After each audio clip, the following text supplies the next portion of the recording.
तो दोस्तों आज की इस वीडियो में हम सीखेंगे कि अपने फ़ोन से RRB NTPC under graduation level और ग्रेजुएशन लेवल के फॉर्म को हम किस तरीके से भर सकते हैं।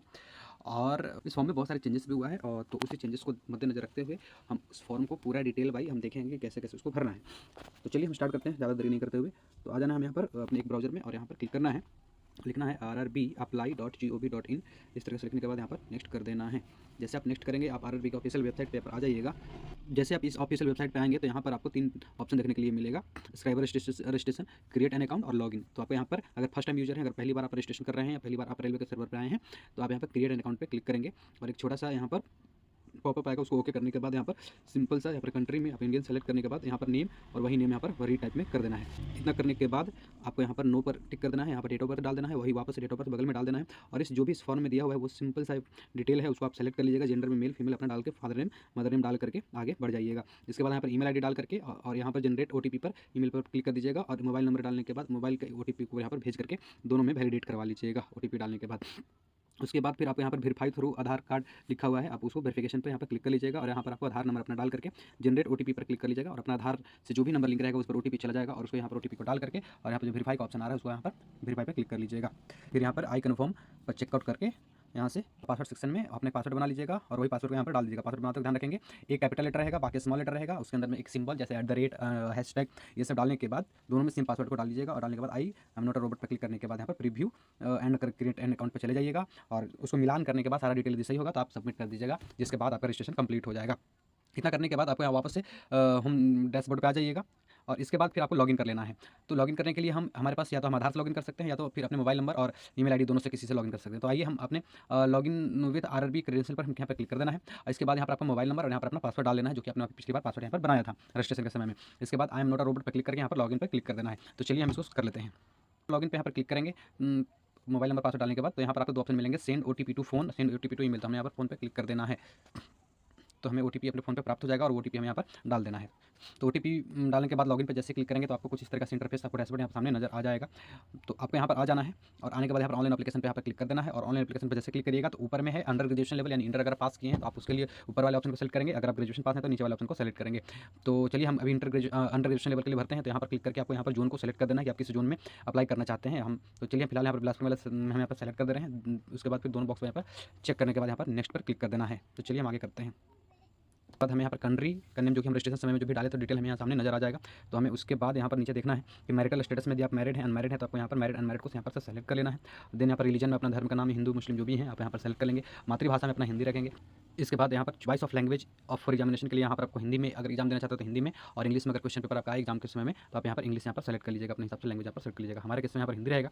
देन यहाँ पर आपको permanent visible marks of identification यहाँ पर नजर आता है। आपको यहाँ पर आइडेंटिफिकेशन मार्क्स में यहाँ पर अपना जो भी 2 आइडेंटिफिकेशन मार्क्स डालना है तो आप कट मार्क्स या मॉल मार्क्स आप इस दोनों में डाल सकते हैं। अगर कहीं पर तिल बॉडी पार्ट्स पर कहीं पर तिल है या कटा हुआ पहचान चिन्ह है तो आप यहाँ पर डाल सकते हैं। परमानेंट विजुअल मार्क्स आइडेंटिफिकेशन में 1 में और 2 में दोनों में डाल देना है। इसके बाद वहाँ पर आप नीचे चले आइएगा। यहाँ पर अगर आप यहाँ पर देख सकते हैं तो यहाँ पर कम्युनिटी में आप तो यहाँ पर जैसे नीचे आएंगे यहाँ पर आपको कम्युनिटी डिटेल मिल जाएगा। कम्युनिटी में आप जिस भी कैटेगरी से बिलोंग करते हैं वो कैटेगरी यहाँ पर अपना सेलेक्ट कर लीजिएगा। ध्यान रखेंगे जब कैटेगरी सेलेक्ट करते वक्त आप जो भी कैटेगरी से यदि जनरल कैटेगरी से आते हैं अनरिजर्वेड को सेलेक्ट करेंगे। लेकिन जनरल कैटेगरी में भी अगर आप ईडब्ल्यूएस कैटेगरी से आते हैं, जैसे अगर ब्राह्मण है, अगर आप ईडब्ल्यूएस कैटेगरी में आते हैं जिनका एनुअल इनकम जो है 8 लाख से कम है तो वो आप ईडब्ल्यूएस सर्टिफिकेट यदि बनवाए हैं तो यहाँ पर सेलेक्ट कर लेंगे। देन अगर ओबीसी कैटेगरी से आते हैं तो यहाँ पर ओबीसी में यहाँ सेलेक्ट करने के बाद यहाँ पर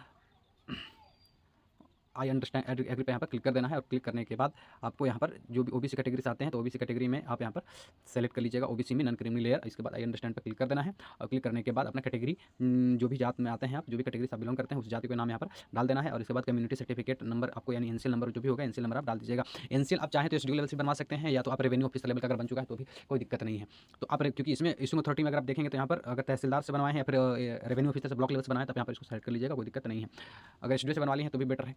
तो इशू स्टेट में यहाँ पर आप जिस भी स्टेट से अगर आपने बनवाया है तो उस स्टेट को यहाँ पर सेलेक्ट कर लीजिएगा। देन यहाँ पर इशू डेट आपको डाल देना है। उसके बाद में फिर आपको यहाँ पर परमानेंट प्रेजेंट एड्रेस में अपना राज्य का नाम, अपना जिला का नाम यहाँ पर आपका सेलेक्ट कर लीजिएगा। देन यहाँ पर एड्रेस डाल देना है और इसके बाद फिर नियरेस्ट सिटी वगैरह जो भी आपका डिस्ट्रिक्ट या ब्लॉक पड़ता है उसको डाल लेना है। यहाँ पर आपको पिन कोड अपना एरिया का डाल लेना है। अगर प्रेजेंट एड्रेस और परमानेंट एड्रेस यदि दोनों सेम होगा तो आप यहाँ पर चेकआउट पर क्लिक कर देना है, ताकि उससे आपको दोनों में एक ही एड्रेस फिल हो जाएगा। यदि अलग अलग है तो दोनों में बिना चेक किए अलग अलग भर सकते हैं। इसको इतना करने के बाद आपको सेव नेक्स्ट पर क्लिक कर देना है। तो चलिए अगले अदर डिटेल टैब वाले टैब पर आ चुके हैं। यहाँ पर आपको सब में अगर एक सर्विसमैन है तो यहाँ पर नो नो सब में करते हुए चले जाना है। यहाँ पर अगर फिजिकल हैंडीकैप है, यदि विकलांग में है तो यहाँ पर आपको यस कर देना है और अपना विकलांग सर्टिफिकेट किस बॉडी पार्ट से किस अंग से आप डिजिबिलिटी है तो आपको यहाँ पर सेलेक्ट कर देना है। अगर आपको सुनने में दिक्कत है तो हियरिंग इम्पैक्ट में डालेंगे, देखने में दिक्कत है तो विजुअल इम्पैक्ट में डालेंगे, और यदि आपका और भी चलने उलने में दिक्कत है, पैर से अगर विकलांग है तो लोकोमोटर डिजिबिलिटी में आपको यहाँ पर डाल देना है। देन यहाँ पर इसको डिटेल को डाल लीजिएगा। डालने के बाद अगर नहीं है तो यहाँ पर नो कर लीजिए। हमारे केस में नो है तो यहाँ पर नो हम डालेंगे। इसके बाद यहाँ पर भी हमको नो कर देना है। सब्सक्राइबर मतलब अगर हमें किसी का हेल्प चाहिए, सहयोगी चाहिए एग्जामिनेशन ड्यूरेशन में तो हमें यहाँ पर यस कर देना, नो रहेगा। देन यहाँ पर बहुत सारे बच्चे लोग यहाँ पर ये गलती करते हैं। तो दोस्तों ध्यान रखेंगे कि यहाँ पर एक ऑप्शन आता है EBC इकोनॉमिकली बैकवर्ड क्लास। यहाँ पर बहुत सारे लोग गलत करते हैं। वो यहाँ पर इस ऑप्शन को यस कर देते हैं। यस करने के बाद वो 250 का चालान कटवा लेते हैं। जब भी अगर आप वहाँ से यस करते हैं तो यहाँ पर एक ऑप्शन देता है कि अगर आपका इनकम 50,000 से कम है या फिर आप BPL कार्ड होल्डर हैं तभी आपको यहाँ पर यस करना है। यदि आपका आय प्रमाण पत्र अगर 50,000 से कम नहीं है तो आपको यहाँ पर यस नहीं करना है। जिसके अगर आप यस कर लेते हैं तो 250 का ही चालान कटेगा, जिसके बाद फिर आपको शायद डॉक्यूमेंट वेरिफिकेशन के समय आपको दिक्कत होने वाला है। तो इसलिए यहाँ पर आपको नो ही रखना है ना। तो यहाँ पर हमको नो रखना है। नो रखने के बाद में यहाँ पर दोनों में नोट अप्लीकेबल रखना है। देन यहाँ पर अगर देखेंगे नोट अप्लीकेबल रखना है। या इसके बाद फिर आप देखेंगे कि refund of fee account holder name में यहाँ पर अपना जिसके नाम से खाता है आप उसका खाता नंबर डाल दीजिए। जिसके आपके नाम से अगर खाता है तो आप अपने नाम से यहाँ पर खाता नंबर खाता धारक का नाम डाल दीजिएगा। यहाँ पर आपका अकाउंट नंबर डाल देना है, वही अकाउंट नंबर यहाँ पर कंफर्म वाले में भी डाल देना है। इसके बाद refund of fee bank IFSC code अपने बैंक IFSC कोड डालने के बाद यहाँ पर कंफर्म पर जैसे क्लिक करिएगा तो अपने आपका बैंक का नाम यहाँ पर देखने के लिए मिल जाएगा। ध्यान रखेंगे बैंक अकाउंट डालना जरूरी है, मैंडेटरी है, क्योंकि एग्जामिनेशन के बाद इसमें जो फी होता है अगर 500 का चालान करता है तो 400 रुपये उसमें से आपको रिफंड कर दिए जाते हैं। तो ये डालना जरूरी है। तो चलिए हम इसको डाल करके मिलते हैं अगले स्टेप में। तो चलिए हम आ गए हैं अपने एजुकेशन क्वालिफिकेशन वाला डिटेल वाले टैब पर। इसके बाद अगर आप पहले रजिस्ट्रेशन अगर किए होंगे तो आपका मैट्रिकुलेशन का डिटेल ऑलरेडी यहाँ पर दिखेगा, और यदि आप फर्स्ट टाइम यूजर हैं तो आपको यहाँ पर मेडिकल डिटेल में ऐड करना होगा। इसके बाद यहाँ पर आपको नीचे क्वालिफिकेशन पे आ जाना है और यहाँ पर आपको अगर अंडर ग्रेजुएशन के लिए भर रहे हैं तो आपको इंटरमीडिएट का डिटेल डालना होगा। अगर ग्रेजुएशन लेवल वाला पोस्ट के लिए भर रहे होंगे तो आपका ग्रेजुएशन का यहाँ पर डिटेल डालना होगा। एकदम सिंपल प्रोसेस है, बहुत दोनों का फॉर्म लगभग सिमिलर ही है। देन यहाँ पर आ जाना है डिसिप्लिन पर, यानी सब्जेक्ट, तो यहाँ पर एनी डिसिप्लिन कर लेना है। देन यहाँ पर आपको कौन सा स्टेट से पास किया वहाँ पर अपना स्टेट को सेलेक्ट कर लेना है। देन यहाँ पर आपको डिस्ट्रिक्ट को सेलेक्ट कर लेना है। अगर आप बिहार से आते हैं तो बिहार यहाँ सेलेक्ट करने के बाद यहाँ पर अपना जो भी डिस्ट्रिक्ट से बिलोंग करते हैं वो डिस्ट्रिक्ट यहाँ पर सेलेक्ट कर लेना है। देन यहाँ पर इसके बाद अगर आप जिस भी बोर्ड से पास किए होंगे तो BSCP बोर्ड से हैं तो BSCP यहाँ पर डाल देना है। डेट ऑफ पासिंग में डाल देना, मार्कशीट में देख लीजिएगा डेट ऑफ पासिंग नीचे लिखा हुआ रहता है। इसके बाद आपका कितना परसेंट आया था। इसके बाद यहाँ पर देना है do you have a typing preference English Hindi. अगर इंग्लिश हिंदी कंप्यूटर में टाइपिंग जानते हैं तो यहाँ पर यस कर देना है।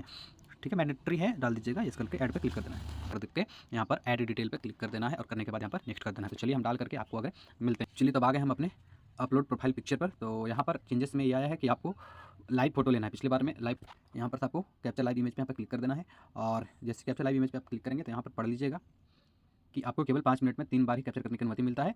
और जब भी इमेज खींचे तो अपने पलक को 2-3 बार फटाफट झपकाते रहिएगा और बीच में जो सर्किल बॉक्स मिलेगा उसके बीच में स्थिरता से फेस को बनाए रखिएगा और फिर आपका पिक्चर ऑटोमेटिक वहाँ पर क्लिक हो जाएगा। यस पर जैसे क्लिक करेंगे, अगर आपका बैकग्राउंड, आपका लाइट सब कुछ अगर अच्छा है, अगर बैकग्राउंड वाइट भी अगर मिल जाए तो और बेटर रहेगा। तो अगर लाइट प्रकाश में जा करके थोड़ा सा अच्छे से खींचिएगा, इमेज को सही से ले लेगा। सिग्नेचर अपलोड करते वक्त ध्यान रखेंगे आपका सिग्नेचर का जो साइज़ है 140-160 पिक्सल, 140 पिक्सल विड्थ और 60 पिक्सल आपका हाइट होना चाहिए और कम से कम 30 KB और ज़्यादा से ज़्यादा 50 KB तक के बीच में होना चाहिए। 30 से 50 के बीच में रखना है साइज़ को। इसके बाद यहाँ पर I have upload on signature पर क्लिक कर देना है। देन यहाँ पर आपको नेक्स्ट कर देना है। अच्छा, बहुत सारे लोगों को, मित्रों को दिक्कत ये होता है कि सिग्नेचर अपलोड करने में समस्या आती है। तो चलिए हम सिग्नेचर अपलोड करने के लिए क्या प्रोसेस है, सिग्नेचर को बनाना कैसे है, हम अभी उनको बता देते हैं कि सिग्नेचर कैसे बनाना है। तो पहले तो आप अपने पेपर पे सिग्नेचर को कर लीजिए और कर लेने के बाद में आपको कैमरा उसको खींच लेना है। तो चलिए हम इसको पेपर पे साइन करके कैमरा से खींच के आपको दिखाते हैं कैसे उसको बनाना है अपलोड करने के लिए। चलिए हमने साइन को कर लिया है और करने के बाद कैमरे से हमने खींच कर अपने फोन में रख लिया है बढ़िया से काट वट के। तो बढ़िया से क्रॉप कर लीजिएगा सिग्नेचर को। इसके बाद अपने फोन में रख लीजिएगा। रख लेने के बाद वापस से आना है यहाँ पर ऊपर में, यहाँ पर टाइप करने के बाद यहाँ पर प्लस वाले आइकन पर क्लिक करना है। यहाँ लिखना है सिग्नेचर रिसाइज। सिग्नेचर रिसाइज को लिख लेना है, पहले वाले पे टाइप कर लीजिए। लिखने के बाद यहाँ पर सेलेक्ट इमेज पर क्लिक कर लेना है।